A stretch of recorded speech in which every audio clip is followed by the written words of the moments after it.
Drones are rapidly reshaping modern warfare, and one African startup is betting it can build them at scale. Terra Industries is a Nigerian startup founded by CEO Nathan Nwachukwu with co-founder Maxwell Maduka.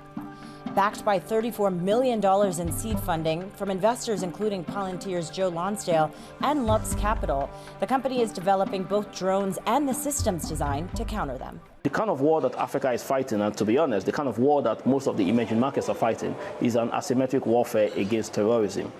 The doctrines are different. The kind of systems needed are different. You would need a lot more attributable, low-cost, and intelligence-centric systems.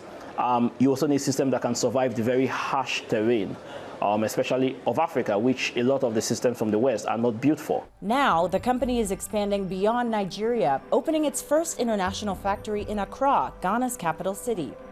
The facility will serve as its main regional manufacturing hub, with plans to scale production from several hundred units today to as many as 50,000 drones and counter-drone systems within 2 years.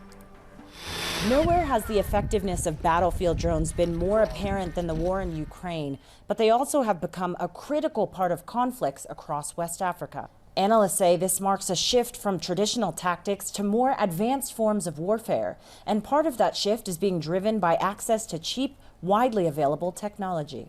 They have access to low-cost, off-the-shelf components that also provide them with tactical advantages, not only to carry out strikes against the critical infrastructure or military positions, but also to use them in their propaganda and media operations.